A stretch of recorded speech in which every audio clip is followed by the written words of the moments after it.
Hi everyone, my name is Benjamin Fraley. Welcome back to another episode of The Pit, a percussion blog for percussionists, music educators, and ensemble directors.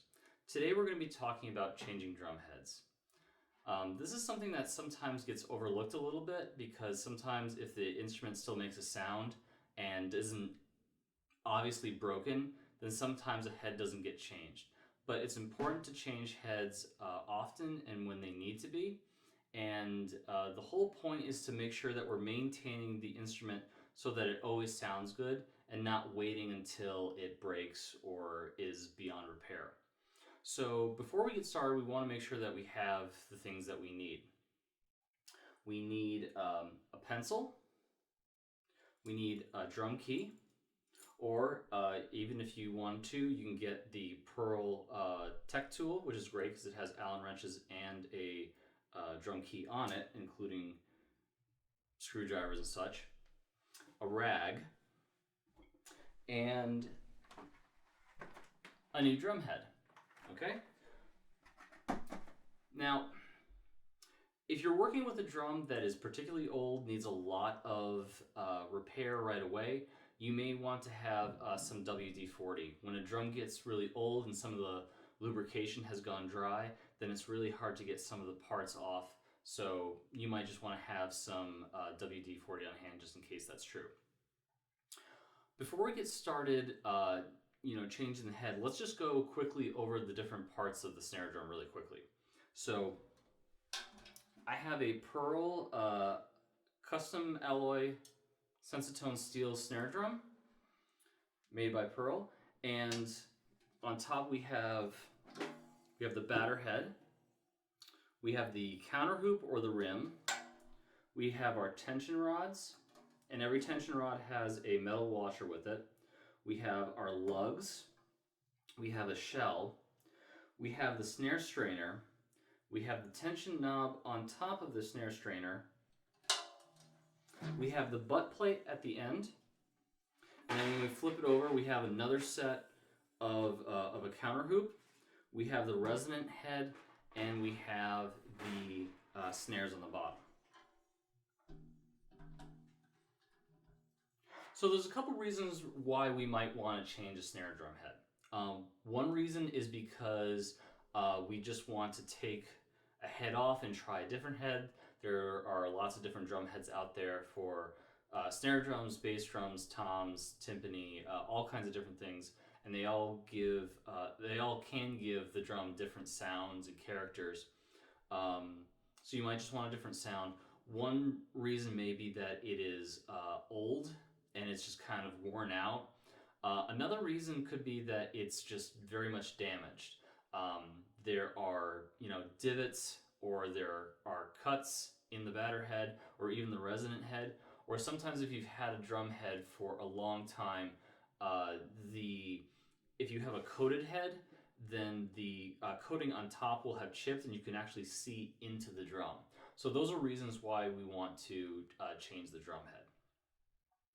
Now what I'm going to do first of all is I'm going to loosen bit by bit each tension rod. I'm not going to take every tension rod out one at a time. I'm going to loosen it gradually so I don't put too much pressure on the drum or the drum head that I'm taking off, because if the head is still in a pretty good condition, then I still may want to hold on to it for an emergency reason.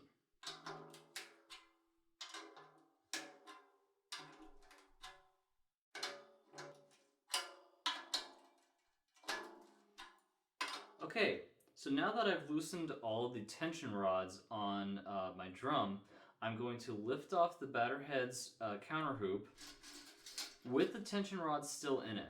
This way I don't have to thread the counter hoop back into, I don't have to thread the tension rods back into the counter hoop later one by one. I can just kind of keep it like this, and what I'll do is I'll just gently lean it against a music stand or a snare drum stand. And what I'll do next is I'll take off the old head. Just leave it on the side there. And this is where the rag comes in. So right here we have our bearing edge. This is a very important part of the snare drum. making sure that the bearing edge all the way around is at the same degree and flat, so that when you put your head on, you get a even tension all the way around the head and around the shell. And to make sure that also happens, I'm going to take the rag and I'm just going to go around. There doesn't need to be anything on it. I just want to get any excess, drumstick or dust or dirt off of that, okay? And also if there's anything inside the drum, I want to get that out too. Looks okay. All right, so let's grab our new drum head. If you're wondering out there what kind of drum head you should get for a snare drum, there's lots of different options, but what you can do is you can start with a Remo coated ambassador snare drum head, and you can kind of go from there. I like these because they're generally good for a lot of things. They're good for just concert snare drums, they're good for drum set, so you can't go wrong with these heads. Modern drum heads are really interesting because a drum head before the plastic head was an animal skin with with what was called a flesh hoop that was made of usually wood. And what would happen is you would take an animal skin, you would stretch it over the hoop, which is now a metal collar, but you would stretch it over the hoop and you would tuck the skin into the head all the way around, and that's where your drum head comes from. Now we have heads that are mainly made of plastic and mylar and all kinds of things, and they're glued into a metal flesh hoop. So that's to help with consistency of tuning in weather and all kinds of different situations. So we're going to take our drum head, and some people prefer to have the badge either in front of them or right next to them. It doesn't matter. We just want to make sure that the head is nice and seated on the bearing edge, nice and evenly there. Okay, great. Next thing I'm going to do is I'm going to grab my counter hoop back again, and I'm going to gently place it back on the drum. Okay? And what I'm going to do next is I'm going to seat each one of the tension rods on the threads of the lugs. Okay, I'm going to line up everything before I even start to thread any of the tension rods into the lugs. All right, I've done that. Good. And at this point, I don't want to be dealing with any drum keys yet. Not yet, okay? What I'm going to do is I'm going to finger tighten all of the tension rods into the lugs so that I can get the counter hoop to evenly sit on the head and the bearing edge. So, and it doesn't really matter in what order you do this part. It just kind of needs to be done.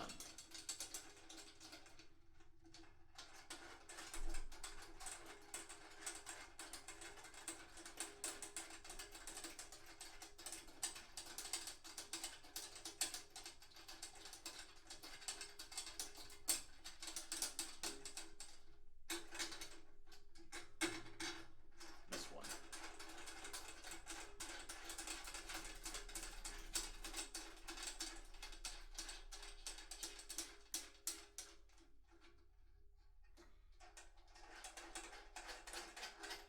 So once I get these all down to where they're nice and pressed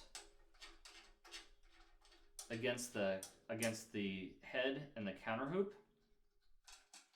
I'm going to go around with my fingers and just see how far I can tighten each one of these tension rods. I won't be able to do it that well,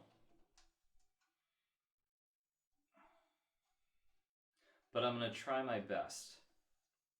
Because what happens is when we do this, ideally we're trying to get our tension everywhere around on the drum head, basically to the starting line. If I use a drum key right off the bat, I would be able to take each tension rod down all the way as far as it could go without it really stopping. This way, I'm getting all of these tension rods to kind of get to the starting line, and then I can start going around bit by bit. Okay, so here's where the pencil comes in. One thing that we can do with this is that we can actually mark when we put this head on. So today is the 12th, it's September 12th, 2020. And the other thing that we can do is if you really want to be very careful about how you're tuning your snare drum or any drum head, you can mark numbers in the order in which you go around. Some people say this isn't very important. I think it's better to be safe than sorry. Because what I'm going to do is I'm going to take my drum key, and sometimes you can do like 2 at a time. Like you can do something like this and just kind of go around. That's an option. I personally just kind of like to go, across and over, across and over, across and over, and across, and then start back at 1 again. Okay? So I go 1, 2, 3, 4, 5, 6, 7, 8. Okay? And I'm not going to even do like full turns. I'm going to do like little baby turns all the way around. So this is how our drum sounds right now. It's very flappy. So we go 1, 2, 3, 4, 5, 6, 7, 8. A little bit tighter, that's good. 1, 2, 3, 4, 5, 6, 7, 8. Cool. 1, 2, 3, 4, 5, 6, 7, 8. 1, 2, 3, 4, 5, 6, 7, 8. 1, 2, 3, 4, 5, 6, 7, 8. And keep going until you really start to get some resistance. You don't want to crank it all the way to 11 on the first go around, but just go until you start feeling some tension. So let's see where we're at now. Sounds pretty good, actually. Let's keep going.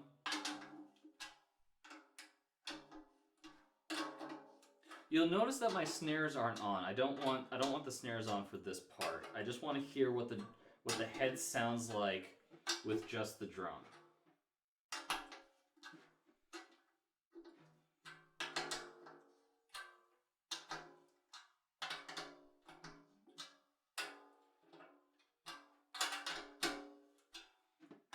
Alright, we're pretty taut there. It's okay to feel where the drum is in terms of its tension, because how much play you get with the head is going to be important.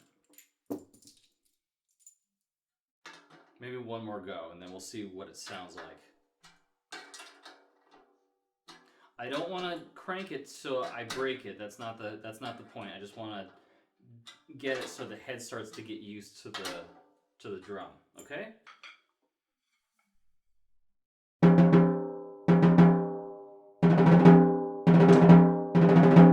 Not bad. I'm going to throw the snares on just to see where we're at.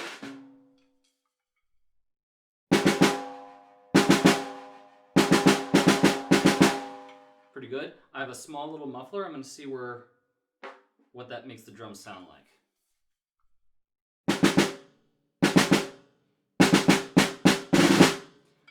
Sounds pretty good. I haven't even started to tune this yet.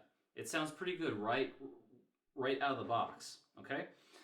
Now, quick thing about tuning. I tend to go with just my ear and how things feel. Some people out there like to use drum dials, or they like to use electronic, uh, helpers to help them tune the drum. I don't tend to use those. I think they're a little bit unreliable. I like to go with a process, and I like to use my ear, and I like to use how the drum feels. Okay, but we'll do one little thing here just to give you an idea of what this sounds like. So I'm gonna make sure that the mute is off and the snares are off. I'm gonna lightly touch the center of the batter head just to make sure I take out some of the overtones. I'm going to lightly tap around each tension rod. You're going to hear some different tones.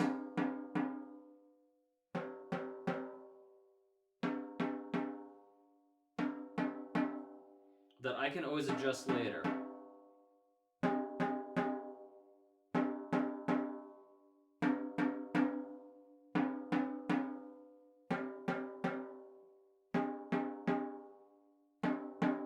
There's always going to be about one or two that sound a little bit off.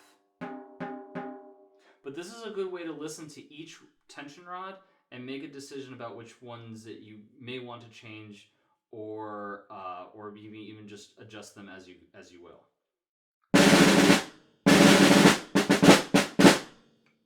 Well, there you go.